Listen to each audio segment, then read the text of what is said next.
розмову. У нас план роботи на сьогодні такий. Маємо кайфову зустріч з Поліною і далі, скажімо так, розкриваємо всі секрети стоп-моушену.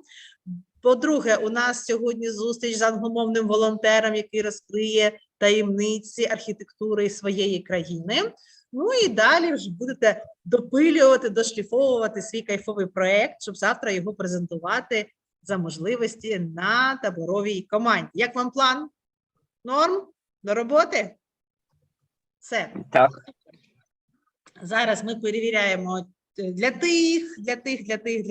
тих, хто, можливо, пропустив нашу зустріч у вівторок. Нагадую, що ми сьогодні зустрічаємося з майстриною стоп-моушена Поліною Запольською, яка також і аніматорка, і кінорежисерка, і знає просто дуже багато класної інформації про історію анімації, власне, української.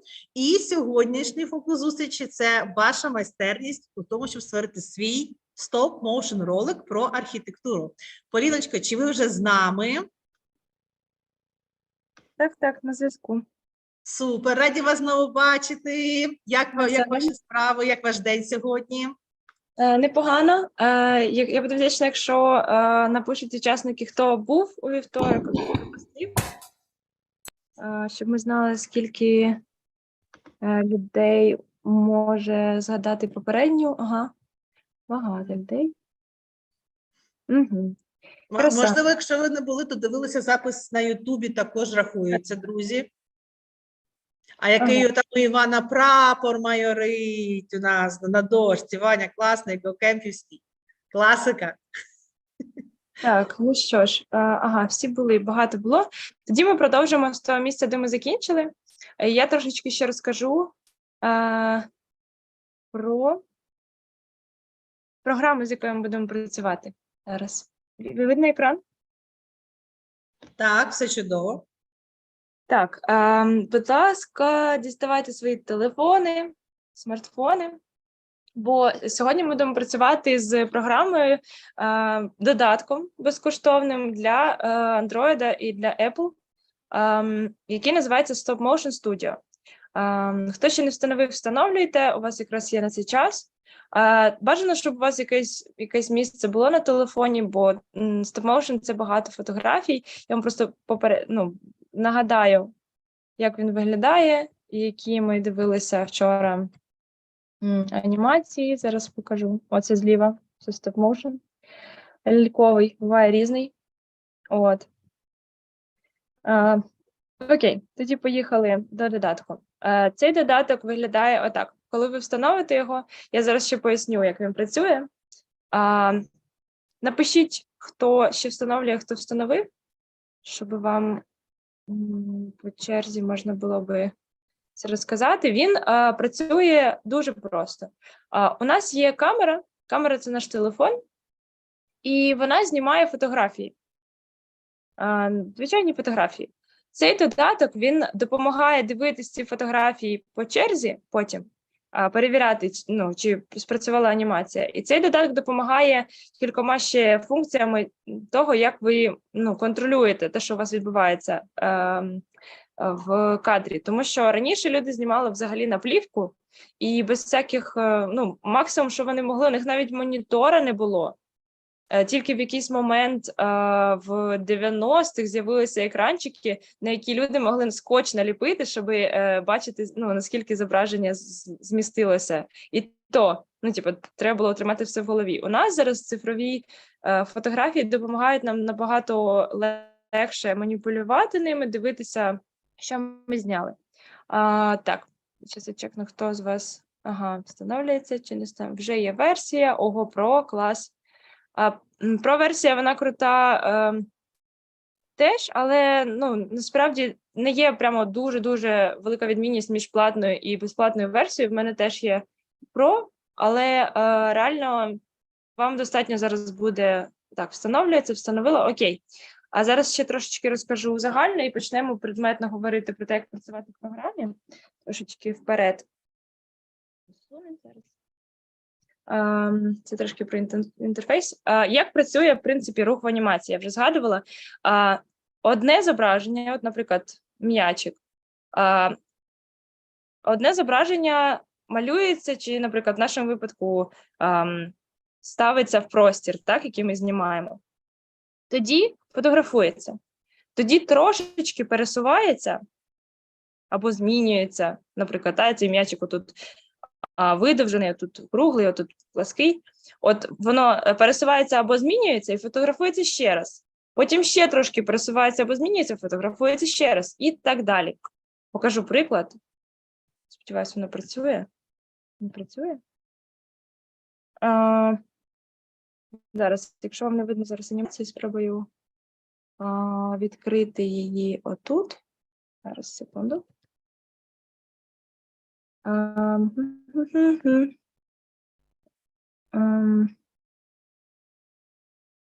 Я вам умовно покажу. От, наприклад, умовно, тут якась анімація абстрактна, пластилінова. Скажіть, чи вам буде видно те, що в мене зараз анімується на екрані? Видно? Так, бачимо. Угу. І та сама ситуація у нас буде зараз. Зараз я повернусь до презентації. Секунду. Так, ой. І от та сама ситуація у нас буде зараз. Ми будемо пересувати наші зображення, матеріали, можливо, і фотографувати по черзі. Так, я думаю, що у вас вже встановилися додатки. Давайте розберемося, як вони працюють. І трошечки після того поговоримо про ідеї і якісь варіанти, що можна знімати. Окей. Додаток виглядає отак. Я потім з вами ще на своєму пройдусь. Виглядає отак. Ви натискаєте на цей плюсик, і у вас з'являється новий проєкт. В новому проєкті у вас отак виглядає, тільки спочатку не буде цього зображення, отак виглядає інтерфейс. Цей інтерфейс дозволяє вам перейти в режим зйомки. Отут, виділено червоним, це режим зйомки. Але перед тим, як перейти в режим зйомки, я вам рекомендую тут таке є колесико, це налаштування, вибрати швидкість кадрів на секунду. Зараз ми розберемося, де його нам знайти. Швидкість кадрів на секунду. Зараз я перейду в додаток разом з вами. Тому що нам важливо, щоб ми знімали певну кількість кадрів в секунду. Я вже вчора згадувала, зараз ми будемо знімати 8-10, краще 8, але не менше 8. Тому що коли менше 8, наше око не встигає з'єднати ці зображення у нас в мозку, і воно відчувається, цей стрибок між кадрами, коли їх менше, ніж 8 на секунду, некомфортний в основному. Бувають виключення, але зазвичай я так робити не рекомендую. Окей, зараз я перейду в додаток разом з вами. І покажу на своєму телефоні, як це робиться. Поки що створюйте проєкт новий, поки що достановлюється додаток, довстановлюйте. Так.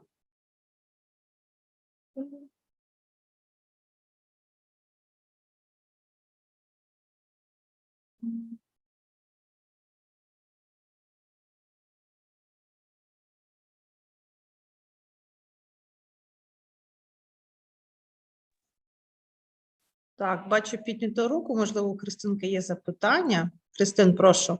Доброго ранку. Можете, будь ласка, пояснити ще раз, тому що в мене були проблеми зі зв'язком, і я тільки що приєднав. Так, пояснити, що зробити? Так, Встанови, будь ласка, додаток Стоп-моушн Studio. Він виглядає отак. І його треба поставити собі на телефон. Я зараз під'єднаюся з телефона. Дар'я, зможете мене зробити тоді знову чи хостом, чи ким? Зараз я вийду і зайду з телефону. Так, нас зараз наш хост зробить. Будемо вас ловити. Так. Супер. Так, Лена, у нас Поліна під'єднується. Зроби, будь ласка, по хостам.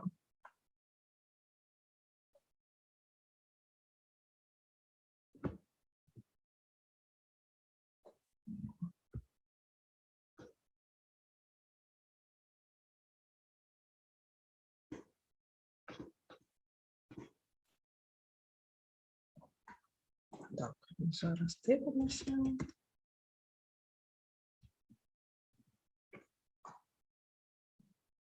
Леночка, знайшла Полінку? Лен.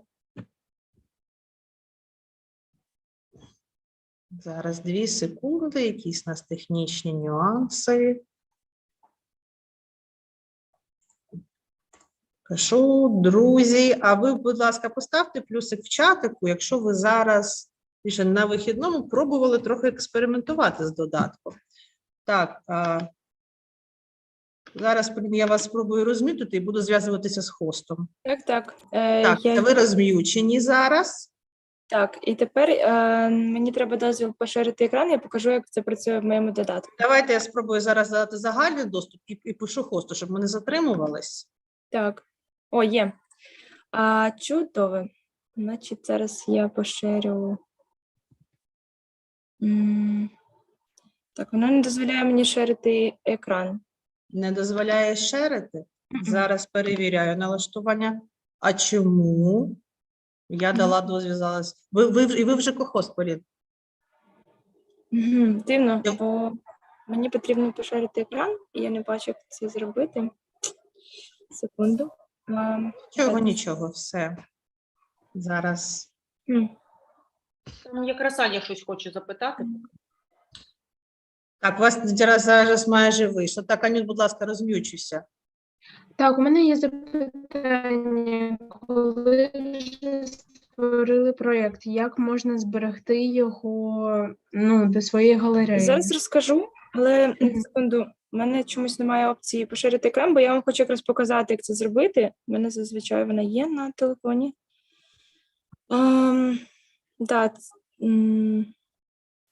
Зараз будемо думати, що робити з цим. Так, а ніяких там 3 крапочок додаткових, да? Немає такої, можливо, щось змінилося в інтерфейсі? Ні, у мене завжди була опція поширювати екран на телефоні, і ми так робили вже раніше. Я не знаю, давайте ще раз спробуємо. І ви зараз кохост, тому ви маєте всі дозволи. Можливо, якісь зміни в самому зумі, кудись воно його занесло? Може, окей, давайте тоді зараз. Добрий день, вибачте, будь ласка, а можливо ви нам скинете презентацію, ми поширимо? Лен, там Це треба з презентація. телефону запустити Я вам маю додаток. показати, як працює додаток. Зрозуміло. Чого? Окей, добре, тоді зараз будемо робити це інакше. Якось інакше. Гаразд, давайте тоді зробимо інакше. Я переходжу знову на комп'ютер, покажу вам відео, як це працює. Бо, що вже зробиш? Зараз ще раз спробую. Ні, не шерить. Зараз. Пробуйте, дайте я зараз ще раз дам, може у нас таки вийде, що тут ми ще можемо Так, зробити. було б добре. Так. Даш, ти хочеш сама спробувати цей? Ти Та я дивлюся, де воно є. Поліночка, а ви пробували прогорнути там, де панелька внизу, вліво свайпнути? Бо я так бачу, що дає можливість шерити. Зараз глянемо. Просто я зараз відкрила Zoom, бачите? У мене є можливість шерити, в мене немає можливості шерити екран телефона, і це те, що мені зараз потрібно, і я його не можу зробити. Ага. Це можливо в налаштуваннях телефона або додатку. Ні. Окей, добре, зараз я переключаюсь на презентацію і продовжимо.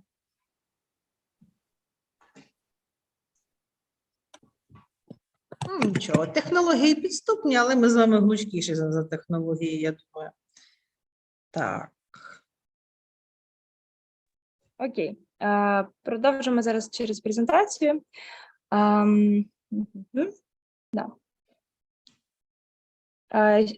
Значить, як працювати з додатком Стоп-моушн Studio? Ви відкриваєте, зараз я покажу відео. Можете навіть отак зробити. Stopp-moушn Studio. Я скидала в вівторок посилання на цей канал додатку офіційний. І я вам коротко покажу, навіть без звуку, як він працює. По-перше, він Відкривається на телефоні в цей проєкт. Видно вам? Так. І переходиться в режим зйомки. От сюди. Тут в режимі зйомки ви фотографуєте фотографія за фотографією, як я описувала. Посуваєте просто об'єкт, посуваєте і ще посуваєте. Ми зараз ще не знімайте цього, просто запам'ятайте. І тоді, коли ви зняли, ви можете повернутися в режим, ви можете подивитися те, що ви зняли тут прямо не виходячи з цього режиму, а можете повернутися в режим, в сам проєкт і гортати ці знімки. Як я вам вже казала, отут, де колесико, ви можете поміняти кількість кадрів, тобто швидкість, от бачите? Оцей от бігунець рекомендую от ставити між 8... Зараз ми знімаємо 8-10, потім можна знімати 12 кадрів в секунду. І от, якщо вам подобається той результат, який у вас вийшов, ви виходите назад, натискаєте на цей проєкт, і вам пропонує опцію виводу. От як вона виглядає. Бачите, тут тільки що іспаномовний інтерфейс, а так все те саме, що у вас. І тоді ви натискаєте «Вивести відео», «Експорт відео», і у вас є готова анімація. І це дуже буквально такий дуже спрощений алгоритм використання цього додатку. Бачите, воно пропонує, можна навіть одразу виводити і публікувати в соціальних мережах, на платформах, типу Ютубу, навіть WhatsApp можна скинути, в TikTok. TikTok, до речі, рекомендую. Дуже вдячна платформа для стоп-моушну, бо його багато робити довго, а малесенькі гарні штучки можуть вам вистрілити, і буде багато переглядів, людям буде цікаво дивитися. Отак. Це дуже коротко. От, наприклад, анімація зворотня. Людина побудувала будиночок, і потім він розсипався. Або дуже проста анімація завдяки пластиліну, бачите, його навіть не замазували. Тут в професійних анімаціях його, щоб, бачите, кадр за кадром, як виглядає анімація. От тут, там, де підтримує чашку, наприклад, потім можна в фотошопі кадр по кадрику, теж можна вивести як фотографії ці проекти, і потім якось в фотошопі чи десь ще маніпулювати ці зображення, цими зображеннями. Але так, якщо дуже просто, додаток працює так. Тут ще є багато туторіалів в самому цьому на YouTube-каналі цього додатку, як можна працювати. Наприклад, можна встановлювати вручну параметри зйомки, наприклад, це дозволить регулювати, яке освітлення у вас є і так далі. Зараз ми будемо тільки пробувати анімувати, не зважатимемо на світло. Про світло теж вам рекомендую дивитись, читати, про фотографії дізнаватись і так далі. Але зараз у нас все авто, просто ми перед тим, як знімати, умовно наводимо, тицяємо на зображення, щоб воно було в фокусі. От. Це все в параметрах, зараз покажу, де їх можна знайти. Це все в параметрах зйомки, в режимі зйомки. Тут є такі опції, які можна вибрати. Бачите, режим білого і інші опції. Якщо ви фотографуєте, коли вручну виставляєте параметри, для вас це не буде незнайома парафія. От. Загалом стоп-моушн може бути з будь-чого. Зараз я вас заохочую відкрити додаток і попробувати поанімувати. Але зараз ми будемо робити не повноцінну ще анімацію, а просто попробуємо, і у нас буде коротенька сесія якихось питань-відповідей, можливо, якихось, це такий тест-драйв. Ми просто попробуємо, як він працює, і очевидні якісь питання одразу спливуть, і ми зможемо їх обговорити. Єдиний момент, який я вас попрошу зробити перед тим, як ви почнете знімати, якщо ваше тло, ваш фон, ваша... можна знімати, наприклад, на пласкому, зверху вниз, на шматочку паперу. Я вам потім покажу, як я знімаю. Але загалом закріпіть фон. Просто закріпіть його скотчем чи, не знаю, пластиліном, жуйкою, чим завгодно. Бо це дуже важливо. Ви коли почнете зараз знімати, якщо ваш фон буде змінювати позицію, це буде дуже видно. І це якась така штука, яку треба зробити вже. А зараз я даю вам 5 хвилин, чи навіть 5 хвилин просто попробувати щось поанімувати. Не знаю, це може бути змаканий шматочок паперу, тут, наприклад, якийсь орігамі, це може бути монетка, це може бути м'ячик складніше, бо його треба закріпляти, це може бути лялька, що завгодно. Домовились? Давайте попробуємо, засікаю, 8 хвилин, щоб ви просто познайомились з додатком. Зараз я таймер включу прямо тут. От, у нас тут буде 8, зараз 8 хвилин. Поїхали.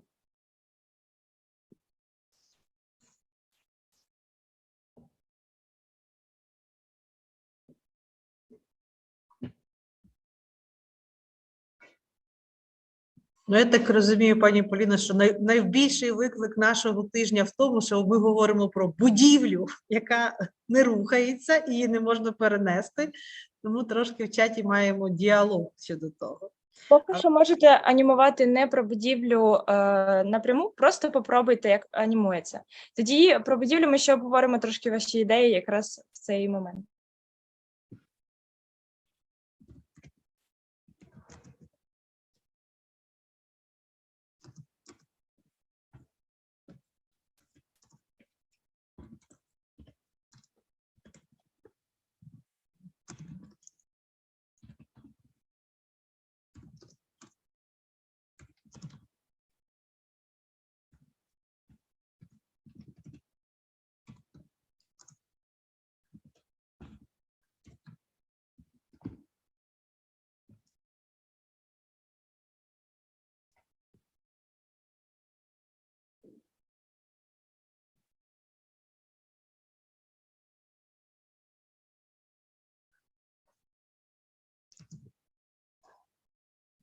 Так, у нас вже хто і готовий, Руслан вже справився. Якщо ви зробили пару кадрів, рекомендую все-таки продовжити і зняти рух, не просто одну фотографію, а попробувати зробити кілька. А якщо ви вже відчуваєте, що закінчили, то, звісно, попробуйте вивести це зображення, як ми говорили, перевірити, як воно працює і так далі. Але, за цей час можна небагато зняти, тому рекомендую ще трошечки використати цей час і подумати. Також, хто виписував ідеї на тему архітектури, теж знайдіть ці нотатки, якщо вони у вас є. Софія пише про те, що зробила, згадала дитинство, коли робила таке з іграшками. О, як технології змінюють. І просто поки ви анімуєте, я вам ще розкажу про те, що стоп-моушн, він крутий тим, що є дуже багато видів анімації, що можна анімувати. Наприклад, є така штука, як пікселяція. Це коли анімують людей. Це, зараз не знаю, чому видно.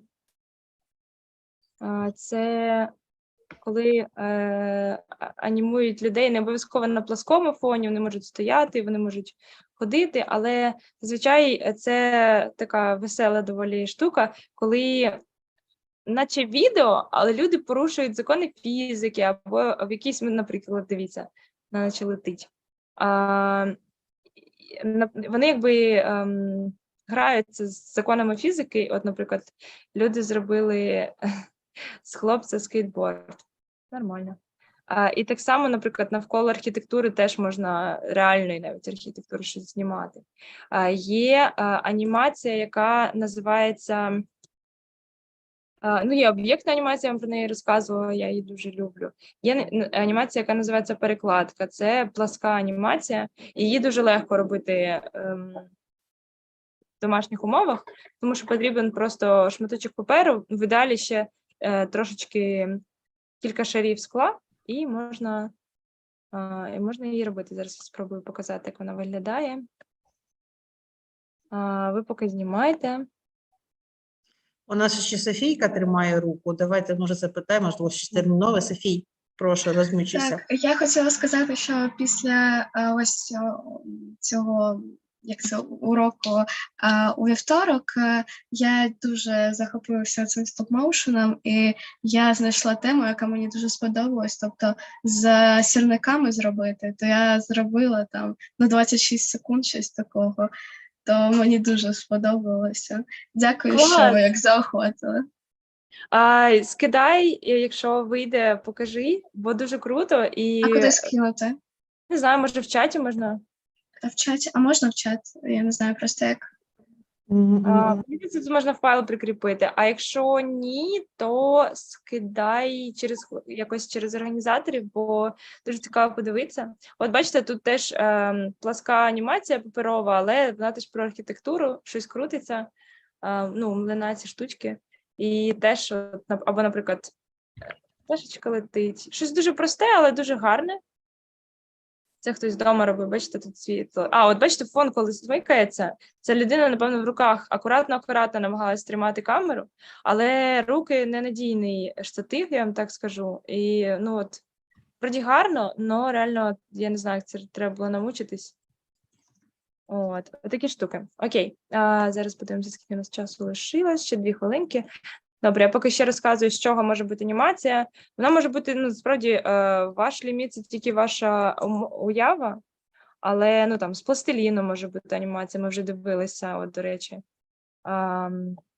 Ми вже дивилися приклади, як вона може виглядати. Вона теж може бути плоскою, об'ємною. Може бути лялькова анімація. Це доволі складно зробити саму ляльку, але насправді в основі її лежить просто дріт. І ляльки, коли ходять, їх за ноги або за спеціальний такий штатив тримають в вертикальному положенні. Просто потім штатив, наприклад, на постпродакшені після зйомки виробляють, щоб його не було видно, а ви можете просто почати з того, що зробити з дроту ляльку, якусь максимально просту, і причепити її за ноги до підлоги.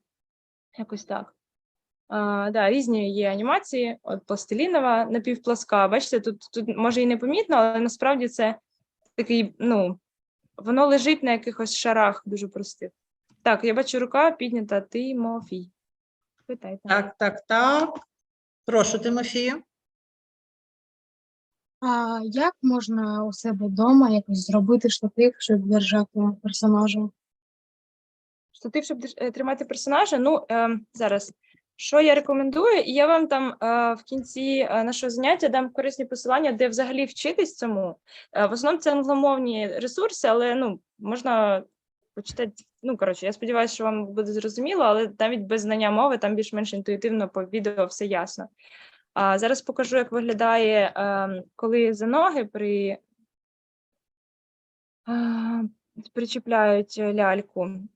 Значить, це ніжка, оце верх, це нога.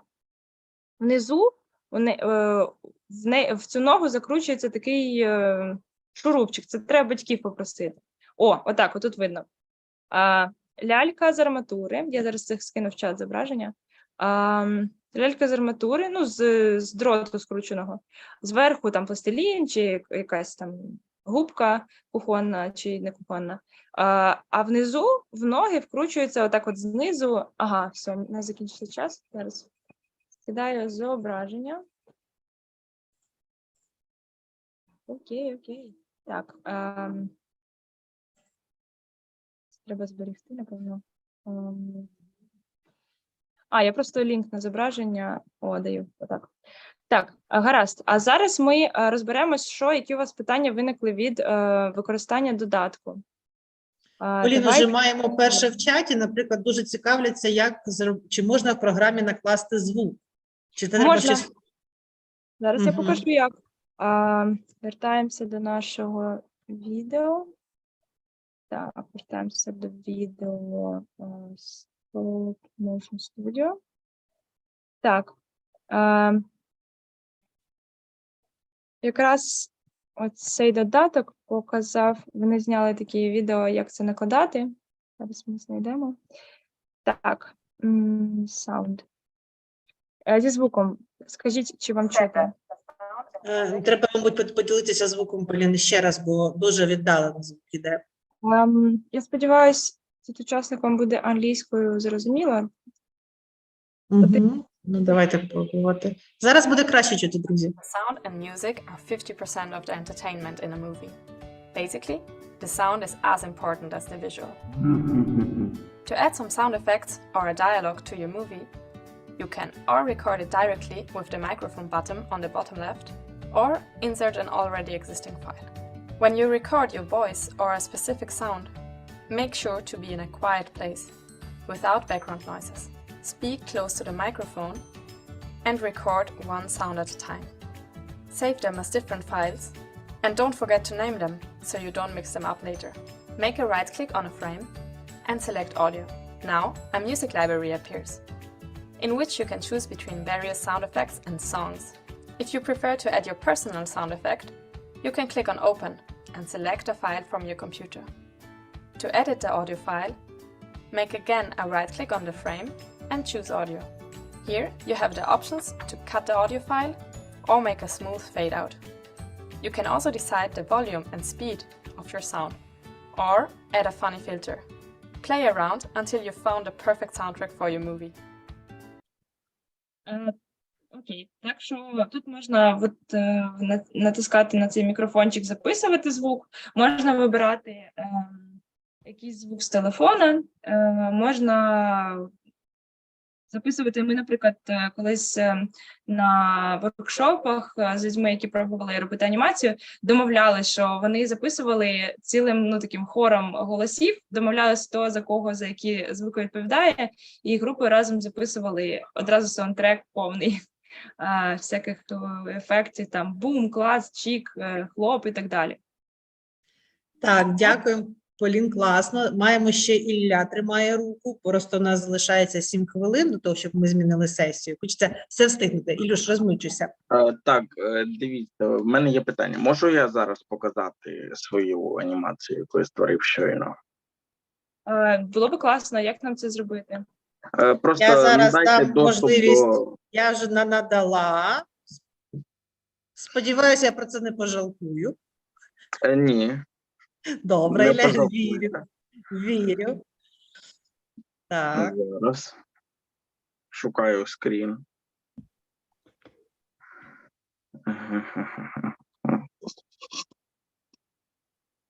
Чомусь я бачу whiteboard і не бачу, як поділитися екраном. Бачиш, у нас така сама з Поліною була ситуація. Не дає ділитися саме екран. Якщо маєш десь його на Ютубі.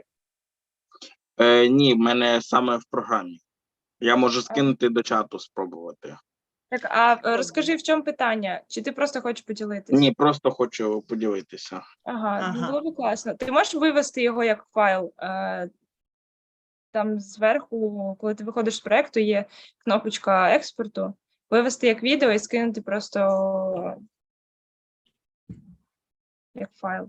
Може спробувати. Так, Софія ще тримає руку. Друзі, давайте зараз фокус на питаннях, якщо у нас буде вільна хвилинка, бо я ж, наприклад, маю відео. Вибачте, я вам просто прислала ссылку. Так, я бачу, Софійка. Так, тільки там може бути не дуже гарна якість, тому що чомусь вона гірше стала набагато.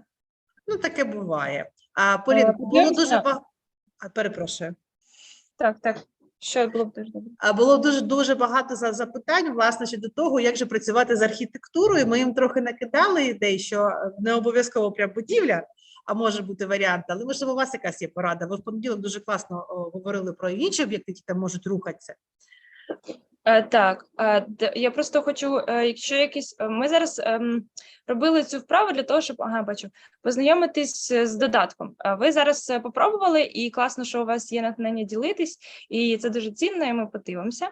Але зараз, якщо у вас є якісь питання по використанню додатку, якісь очевидні, ми можемо ще раз про них пройтись. А так, загалом, ваша головна робота буде на тему архітектури. Ми зараз обговоримо, які можуть бути ідеї, або які у вас є ідеї, куди, в яку сторону їх можна розвинути. Одразу скажу, що, як я вже згадувала, анімація – це рух, І можна не орієнтувати. Ми звикли думати сюжетами дуже складними. Дуже часто перше, що приходить в голову, це якийсь супер бойовик, вестерн, не знаю, сага в 3 томах. Але анімація, вона вимагає, ну реально підштовхує, бачите, скільки це часу займає, лаконічності, короткого, зрозумілого повідомлення, меседжу. І тому ми можемо подумати з вами таким чином. Якщо це про архітектуру, то який головний об'єкт, як одним словом, чи суб'єкт, як назвати головний, щось головне, що ви хочете показати в цій анімації. Потім виписати, які у нього є, які дії можуть бути або до цього об'єкту-суб'єкту, або від нього, він може, чи вона створювати ці об'єкти-суб'єкти, дії.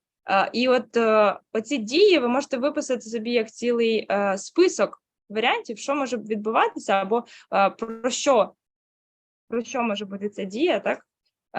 Можна виписати собі емоції. Наприклад, спочатку подумати про те, яка емоція важливо, яку емоцію підкреслити в цьому об'єкті чи в історії про нього. І тоді вже думати про дію, яка це може бути дія, що ви хочете сказати цим. Наприклад, умовно, от в цій анімації, зараз знову поширю екран, в цій анімації з млином, пам'ятаєте, я вам показувала, в цій от анімації з млином, давайте розберемося, які емоції відчуваються або викликаються. Можете, не знаю, написати в чат чи підняти руку, як там комфортніше вам.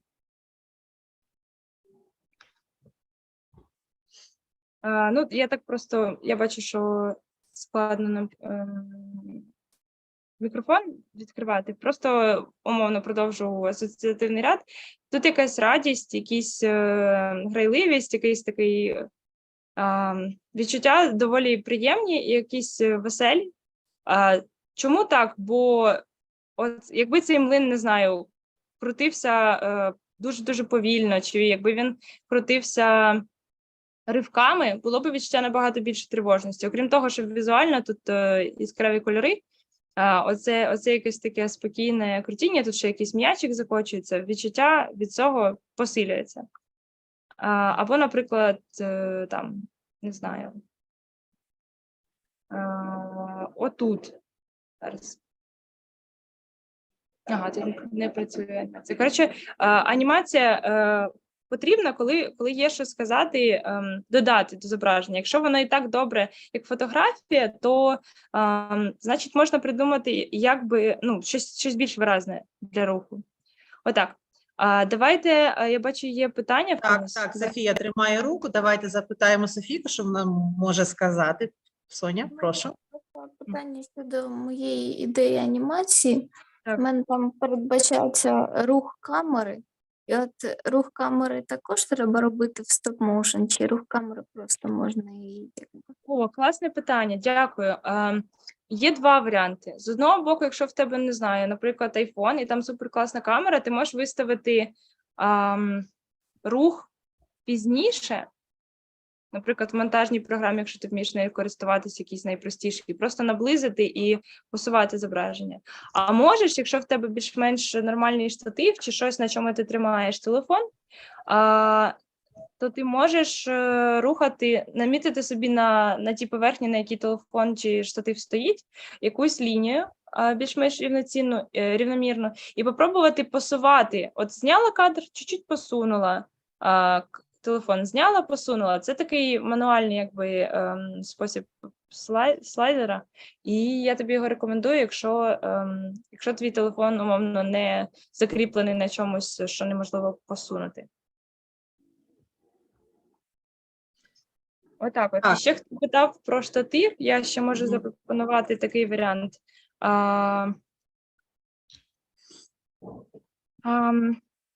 Це такий, на випадок, прям, якщо зовсім немає на що начепити телефон, то класичний вихід з цього – це от картон, просто картон, на якому закріпляється телефон Зараз скину теж посилання на це відео в чат. So you just cut a basic Загалом телефон в результаті стоїть отак. phone, and then make sure you test it before you get started, just so you. От на таку штуку ставиться телефон, і він може знімати щось. Отак. Так просто. Так, Так. друзі, якщо запитань більше немає, пропоную зараз, в мене є 2 роботи, це робота Софії і робота Іллі. Зараз можу поширити екран, показати, тому що на нас вже чекає наш Давайте. другий спікер. А з вами так легко і кайфово проводити час. Отже, друзі, поїхали. Зараз почнемо із роботи Софії із сірниками. 2 секунди, я ділюся. Вмикайся, будь ласка.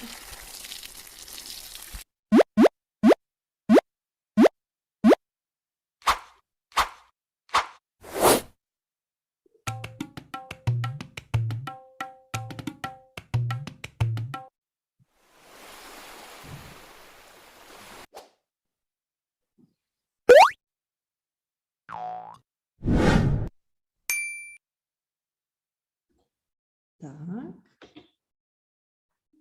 Це робота Софії. І зараз спробую, там Ільвілі було 2 роботи. Зараз, я яку зараз піймаю. Так. До речі, це одні з перших стоп-моушн робіт були з сірниками. Це прям непомітна відсилка до класичного стоп-моушну. Класно. Так, друзі, а ось ця ідея, до речі, також Ілля надихнув на ідею для відео і вашу архітектуру. Не можете привести будинок в свій стоп-моушн? Намалюйте його або зробіть по-іншому. Давайте подивимося, що вийшло в Іллі. Так, це одна така робота. І зараз, якщо в мене вийде, зараз швиденько. Ага, це не Іллі, він каже. Це не Іллі? Ага, ну тоді сорі.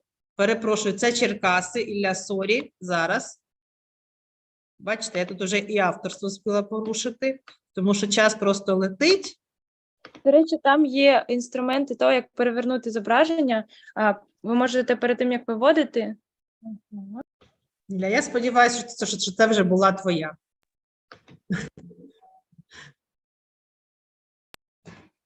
Так, ви супер молодці.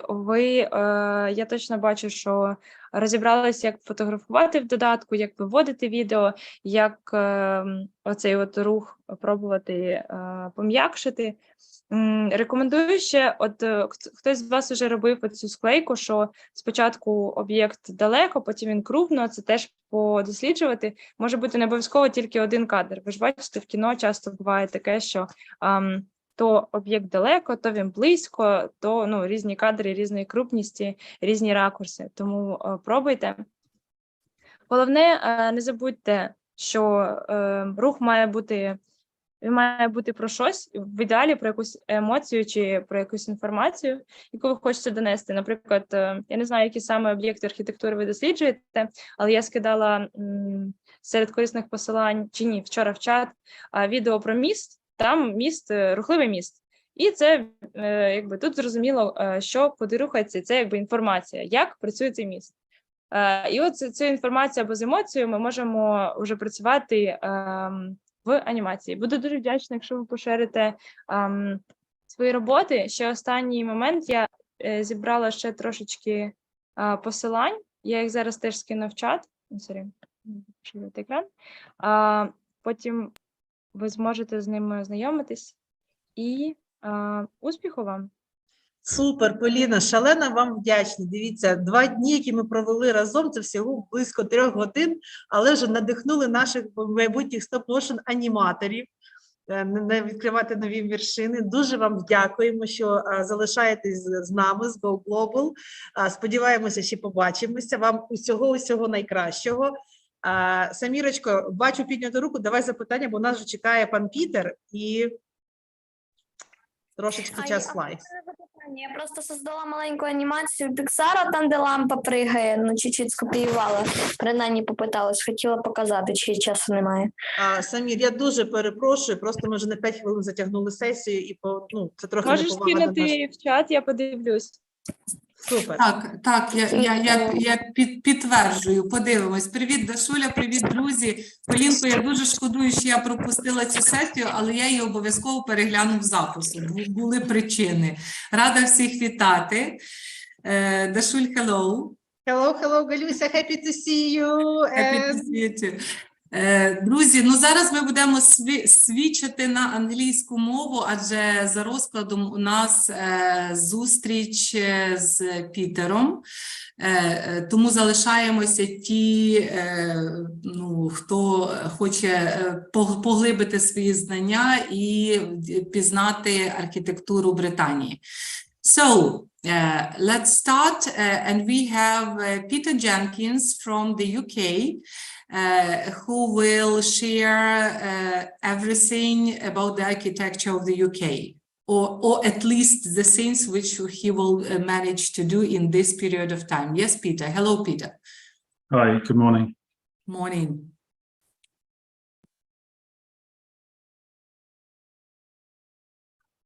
Okay, so we can see you started sharing the presentation. Okay,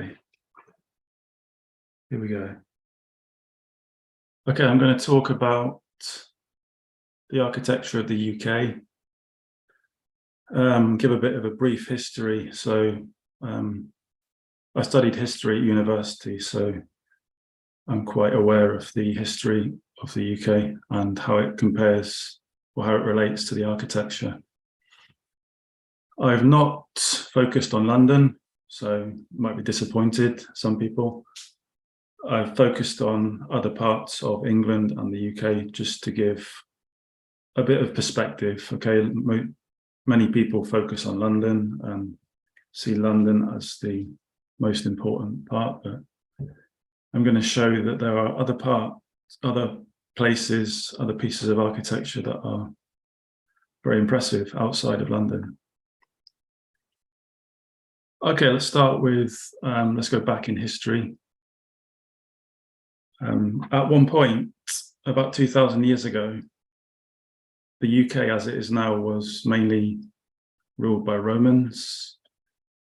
And on the left-hand side, on this picture, you can see the remains of Hadrian's Wall, which was the old division, the old frontier between England and Scotland as we know them now. The Romans found it very difficult to conquer Scotland, so they built a big wall. This is only the remains. It was very tall. It was built about 2,000 years ago, so only the foundations remain. On the right-hand side, these are the Roman baths in the city of Bath, which is in the west of England. Again, these are around about 2,000 years old, and they are perhaps some of the most popular and impressive pieces of Roman architecture in Europe, or even in the world. And the Romans used to bathe in the water and sit around the sides. And yeah, if you ever visit England, then Bath is a recommendation. It's a beautiful city with a lot of history and nice places such as this to visit. So yeah, the Romans were in charge of England, the UK, until about the 5th century. That's an example of a Roman house, a villa, Roman villa, a recreation in Wroxeter, which is in the west of England also. You can see it was largely made of wood with some other materials involved as well. So not too dissimilar to some of the houses you still see these days. This is an image of an Anglo-Saxon house. The Anglo-Saxons came to England from what we now know as Germany and the Netherlands, or parts of Denmark. Made the houses with wood, okay, as most the majority of Scandinavians and Europeans did at the time. On the far side, you can see the animals, the cows here, and some pigs at the front. So the animals and the people, everyone lived together. Okay, so you can see some beds, some cooking apparatus, and a table to eat, and somewhere to wash outside. So this is what the Anglo-Saxon period might have looked like if you lived between the 6th and the 10th century in the UK.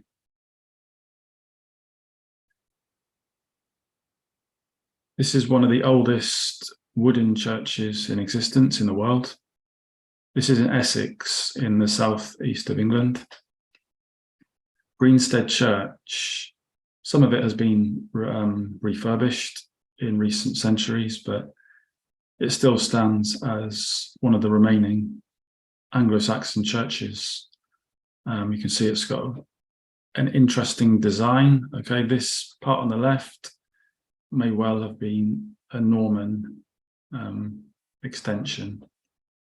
We'll come on to the Normans in a moment. So it's constructed in the 9th century, and the church was featured on a British postage stamp, okay, something you used to post letters with in the 1970s.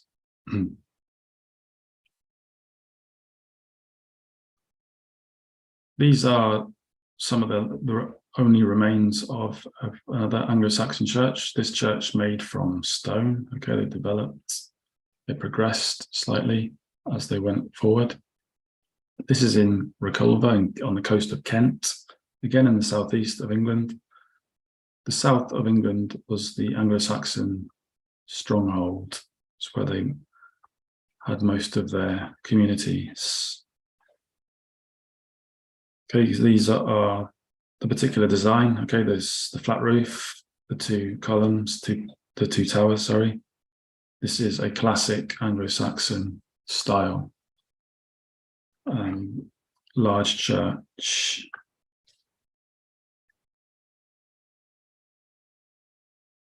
Okay, moving on to the Norman period. In 1066, England was invaded by Normans from France, and successfully, and it became a Norman kingdom for many years. Here we have Durham Cathedral. Durham is in the north of England, close to Newcastle, the northeast of England. And as you can see, Durham is quite a small town, covered with trees and rural countryside. The architecture is Gothic Norman style, very, very spectacular to visit. Harry Potter, some of the movies, or one of the Harry Potter movies was filmed around in these grounds, Durham Cathedral. It was completed in 1175, and it was extended in later centuries. Okay, the 12th century. Again, I recommend if you ever visit England, Durham is well worth a day out, an excursion. Haddon Hall in Derbyshire. This is in the middle centre of England. And this is a further example of Norman architecture. Okay, you can see the way the roof is designed. These roof structures, okay, they look a bit like a castle. This is a hallmark of Norman design. Also the windows, okay. You can see that if you go to France, the Normandy, you will also see this type of architecture remaining from their heyday. Beautiful gardens as well. This is a stately home, Haddon Hall. Edinburgh Castle. Edinburgh is in Scotland, it's the capital city of Scotland. And this is the castle, okay, built around the same time as Durham Cathedral. Another example of Norman architecture, with some Gothic and some Renaissance features added later times. This rock, this piece of land was a volcano many years ago. And typically of the politicians, the kings of the time, the castles were built on the high ground so they could see the enemy approaching. Okay, they were built for strategic reasons, high up.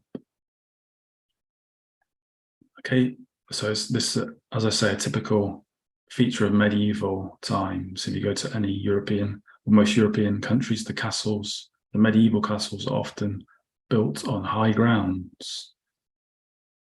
Edinburgh is, in my opinion, the most beautiful city in the UK, and I would recommend visiting, perhaps in the summer. Okay, it's very wet and cold in the winter. This is another view of the castle, okay, from the other side. You can see some of the town, the more modern architecture surrounding as well. They do the royal military tattoo around the castle, the Scottish regiments of the British Army. They do a spectacular display every year in these grounds. Yeah, it's well worth visiting Edinburgh. I highly recommend it. Moving back down into England, we have an example of slightly later style. Okay, so into the Tudor England, the Tudor times. Longleat House in Wiltshire, this is quite close to Bath, the place we saw in the first slide. Longleat House is the property of the Lord of Bath. Okay, the aristocrat who owns the house, Lord Bath. You can see a plan on the right-hand side, the house at the front and all the grounds, okay, all the spectacular gardens. In the 20th century, the gardens have been maintained and the outer gardens have been turned into a safari park. So if you ever visit Longleat House, you can see lots of wild animals. It's a great day out, fantastic place. The architecture is spectacular, one of the greatest living monuments to the Tudor style. The interior is even more ornate and extravagant, but yeah, it's a fantastic site and well worth a visit. There's also a labyrinth in the garden somewhere, okay, for a nice game. Another example of late Tudor architecture is Hardwick Hall. Okay, this was built for Bess of Hardwick, an aristocrat, a relative of Queen Elizabeth I, the Queen at the time. And it's been maintained successfully, mainly due to the fact that there is a house called Chatsworth House nearby, which Chatsworth House was where the descendants of this lady tended to live. So this house was mainly left unoccupied. Okay, so it hasn't been used as much as other places, but you can see the use of glass window, okay, and the particular design on the roof. Okay, this is a real spectacular example of Tudor architecture. A grand design, as we say in English.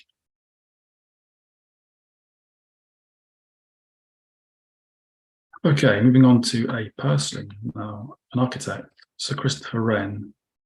Okay, you can see he lived most of his life in the 17th century, and he is perhaps the UK or Britain's most famous architect in history. His most famous work is St. Paul's Cathedral in London, which he was granted the commission to design. after the Great Fire of London in 1666, which destroyed the majority of the wooden buildings in the city. After 1666, the city was rebuilt with stone materials. Very highly regarded, okay, in history amongst architects, so on. Most of his works were in London. He was born, grew up in the London area. Although some of his works, which I will show you in a moment, did happen outside of the city. On the left-hand side, we have Pembroke Chapel in Cambridge.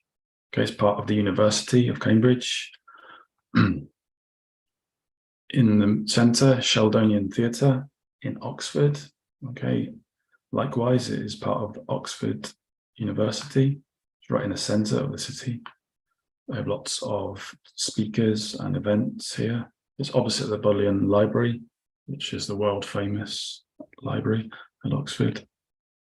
And on the right, this is Windsor Town Hall.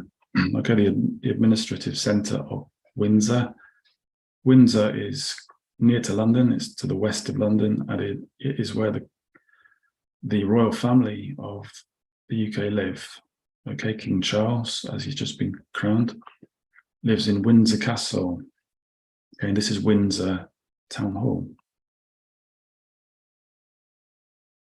Okay, so 3 examples, lesser known examples of Sir Christopher Wren's works. If you ever visit London, okay, of course you have to see St. Paul's Cathedral. It is a magnificent example, not only of Sir Christopher Wren's work, but also of the resistance to the German Nazi bombing in the Second World War. Miraculously, St. Paul's Cathedral survived the Blitz of London. Okay, on to arguably the most spectacular palace outside of London, Blenheim Palace. This is on the outskirts of Oxford. Okay, so it's about 5 kilometers outside of, or 10 kilometers outside of Oxford. And this is open to the public, small price.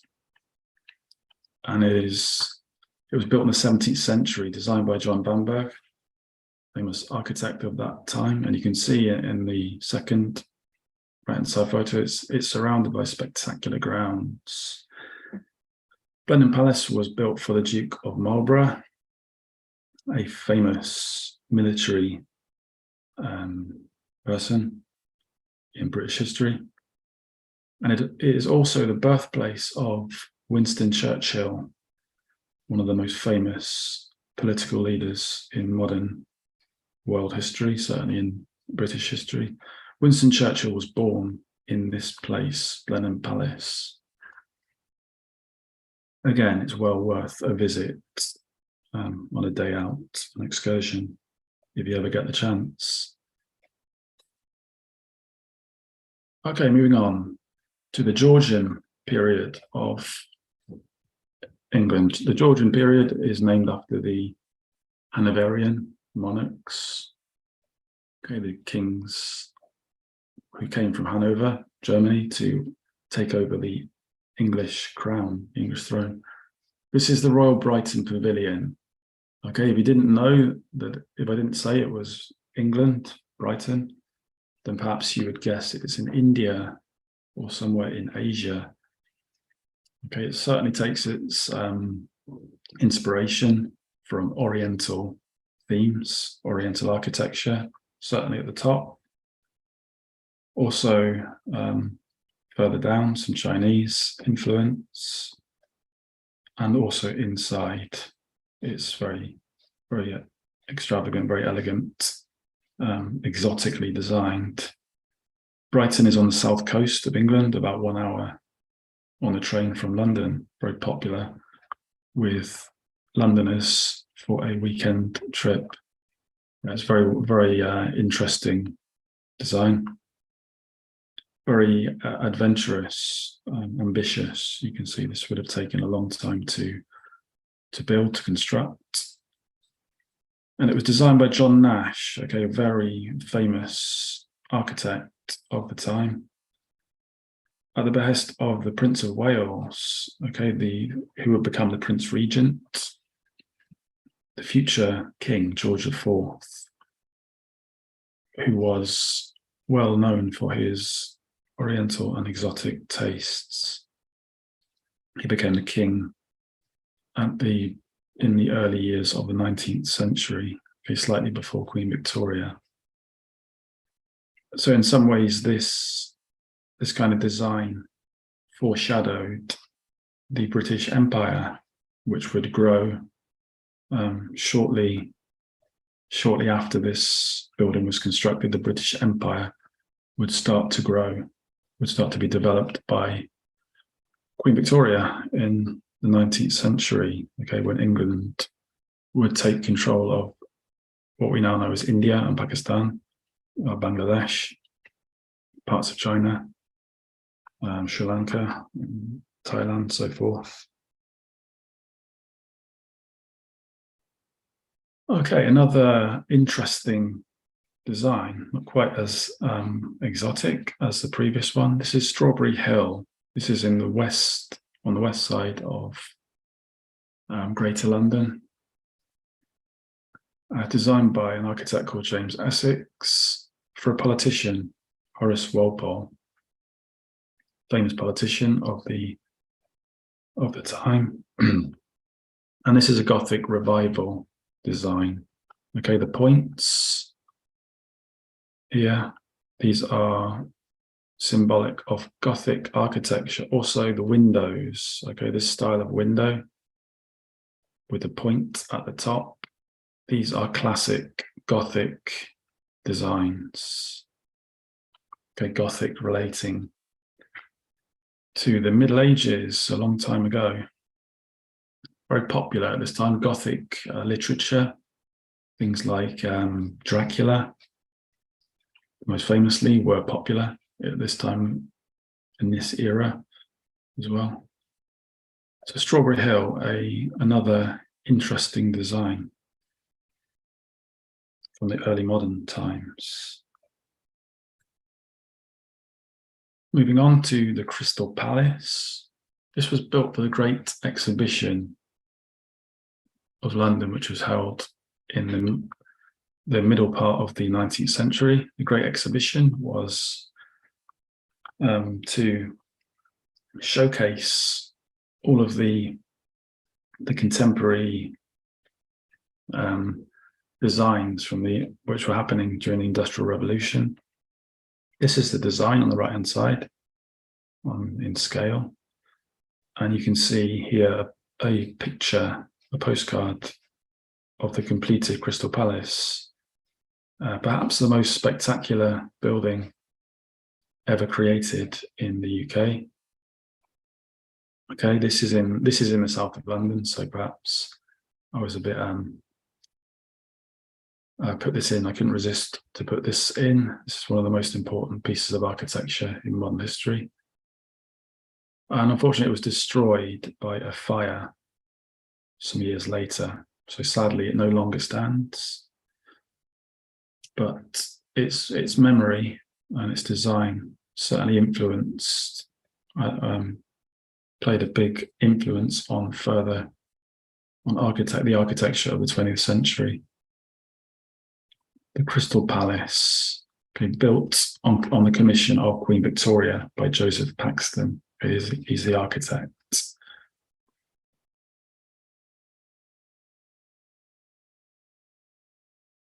Okay, so moving back to something slightly different. The Red House. This is designed by Philip Webb, completed in 1860. This was the inspiration for the arts and crafts movement. The arts and crafts movement was a movement which rejected the Industrial Revolution, or rejected the totality of the Industrial Revolution.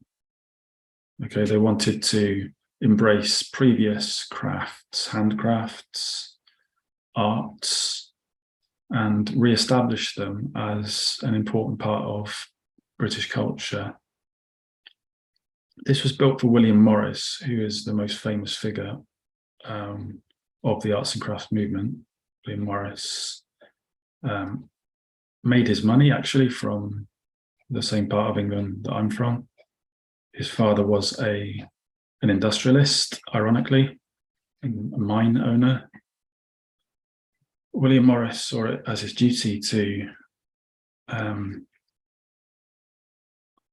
try to re-establish the importance of arts and crafts, what they mean to not only to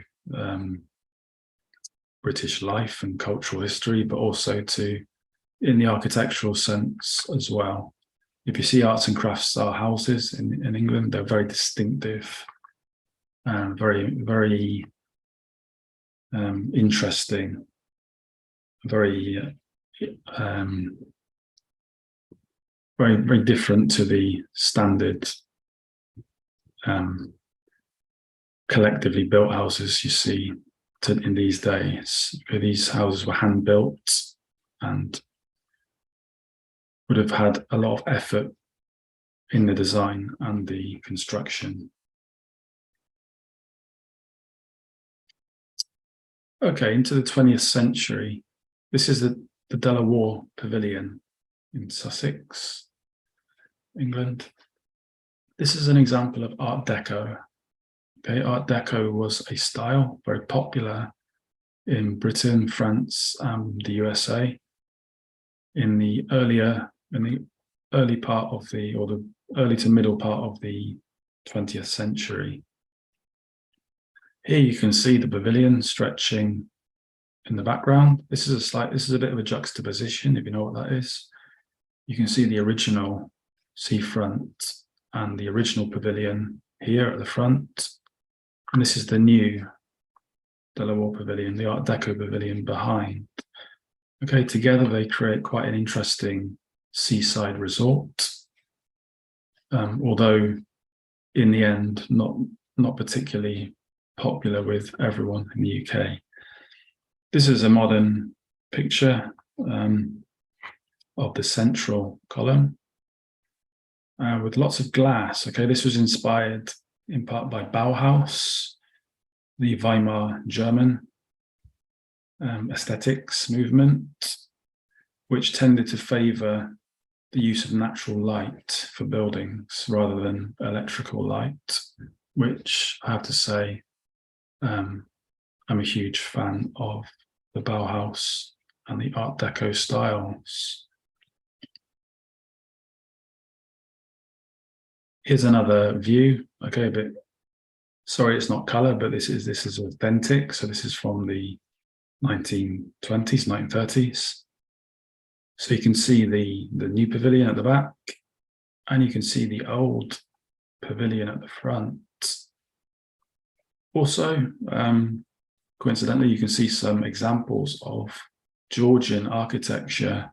Okay, these terraced houses behind. Tall Georgian houses with some Gothic naves, okay, at the top. Very commonly found in these types of towns. Okay, moving to Scotland, the Glasgow School of Art. Okay, very interesting building. Glasgow is not the capital. Edinburgh is the capital of Scotland, although Glasgow is slightly larger by population due to the fact that it was an industrial city and very important in the Industrial Revolution. Designed by a man called Charles Rennie Mackintosh in the final decade of the 19th century, and it was completed in the early part of the 20th century. Controversial at the time because it rejected previous styles. This is what we call a pioneering style of architecture. Okay, you'll see no great connection to the previous styles I've shown in this building. Okay, which inside of which many artists have studied and developed their careers or their fledgling careers. Charles Mackintosh was affected by the criticism of his building, and a few years later he decided to quit architecture. Okay, he was very, very upset at the level of criticism put against this building, which I think is very nice, very impressive and unique, okay, an original style. Sadly, it's been affected by fire in recent years. There was a large fire a few years ago, and it's currently being refurbished. Okay, I'm going to show you a couple of buildings from Cardiff, the capital city of Wales, which we haven't looked at yet. Wales is one of the smallest country in Great Britain. Okay, you can see a quotation there. At the time, it was hailed as a magnificent example of civic planning. But as time went on, it was seen as a deeply conservative style and out of touch with the other styles that were developing in Europe at the time. This was home to this is the administration centre of Cardiff, so legal centre, town planning, town organisation, that sort of thing. So very big building. Okay, this is a more modern, contemporary design in Cardiff. This is the Wales Millennium Centre. This is used to host concerts and events, speeches, that sort of thing. And you can see on the front, there is a bilingual message. In Wales, people speak Welsh, which is a Celtic language, and they also speak English as a result of being ruled by England for centuries. Okay, this is in Cardiff Bay, an area that has been redeveloped heavily in Cardiff since the end of the shipbuilding industry. And you can see it, as I said, it hosts music events, opera, circus, dance, all sorts of artistic events. So it's a cultural arts centre. And you can see it's highly contrasting to the previous building.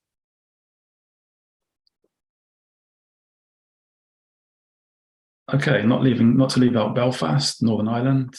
Okay, the smallest country in the UK. This is the Titanic, or a replica of the Titanic, the infamous cruise liner, which sank on its first voyage when it hit an iceberg. This is a replica, a rebuilding of the boat. And in the background, you can see this. This is the museum, the Titanic Museum. The Titanic was built in Belfast. And even though it was a disaster, its first mission, people of Belfast are so proud of the achievement of building the boat. At the time, it was a groundbreaking design and boat. And you can see this is quite interesting, modernistic design of the museum. So a bit of a contrast, another juxtaposition, if you like. So the old vessel in its dry dock. Okay, this is called a dry dock, where a boat is constructed and kept for maintenance. And in the background, the modern museum. So if you ever go to Belfast, Northern Ireland, of course, I recommend you to go to see this museum. It will show you how the Titanic, the story of the Titanic, in great detail. And okay, finally, on to the Scottish Parliament. Okay, this was designed by a Spanish architect from Catalonia. And this is the Scottish Parliament, okay, completed in 2004. Scotland and Wales were granted autonomy after the 1997 political elections in England. And so they have their own parliaments. And this one is in Edinburgh, the Scottish capital, Holyrood. And you can see in the background some of the great monuments of Edinburgh on another hill. And in the foreground, the Scottish Parliament, where the politicians meet. Some would like to be independent from the UK. There is a movement for Scottish independence, which the referendum in 2014 was a no. So they stayed with the UK, but in future years, who knows? Scotland and the Scottish Parliament could be an independent national institution. Yeah, the Scottish Parliament's quite a futuristic, perhaps the most futuristic of all of the designs. Okay, so I've covered 2,000 years or so in the space of about 35-40 minutes. Thank you, Peter. Thank you so much. It was a great opportunity for each of us to see your wonderful countries through architecture, and it's impressive. It's so diverse and multifaceted, I should say, and you managed to do it. Very informative presentation, very specific and detailed. Thank you so much for that. We don't have actually the time because the time is up. Let's just have. Okay, guys, 3 questions, very quick questions and quick answers. Zinaida, what is the most beautiful building for you?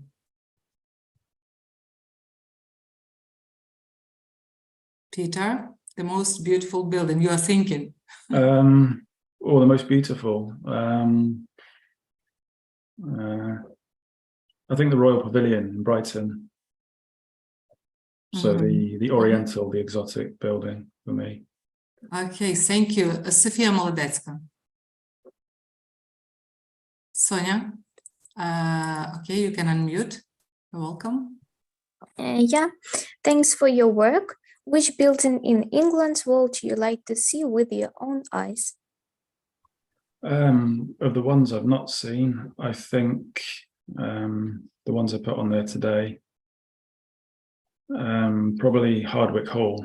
The tall house with lots of glass windows, Hardwick Hall, or perhaps Blenheim Palace as well. I've seen Blenheim Palace from the outside, but not closely, not inside. Yeah, those 2, I think. And we have Vlada with a raised hand. Vladочка, you can unmute yourself. What is your favorite building in the UK? And yes, what is your favorite building? Favorite one?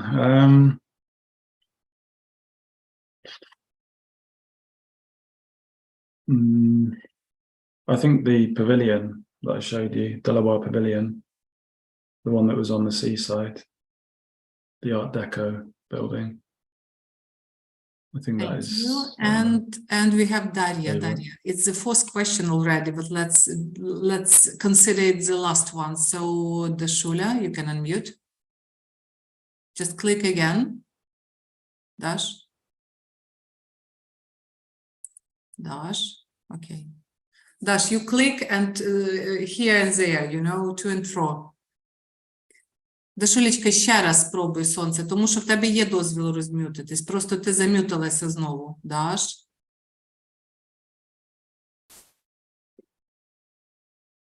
Yeah, thank you. Good. I'm so sorry. What side of the city would you recommend to tourists? Maybe is this like something that monuments that you really like and people like that don't know about it, maybe? Did you repeat that? Sorry. Dash, can you repeat the question? What side of the city would you recommend to tourists? Maybe the monument or the historical building? Which city in particular? What city do you mean, Dashul? That you like, I mean that what like the monument would you recommend to tourists maybe that has like history interesting to listen about or something like that? I would recommend Edinburgh to go to if you had to choose one. If you had to choose one city for architecture, Edinburgh is, it's not very big, but it's got a very diverse range of architecture, some great monuments, the castle, different parts of the town, and yeah, it's a very, I wouldn't go in the winter because it's a bit wet and cold, but if you can go to Edinburgh in the spring or the summer, yeah, that's the one place that I would recommend. I think London, in my opinion, is too big, too busy, and a bit polluted, but Edinburgh is very beautiful, and the people are very friendly as well. Thank you, Peter. Thank you so much. Thank you for answering the questions. Okay, you're welcome. I have a lot of time for that, but it was a great pleasure to be with you and to learn so much about the UK architecture. Well, guys, see you tomorrow. Bye. Thanks. Bye-bye. Bye.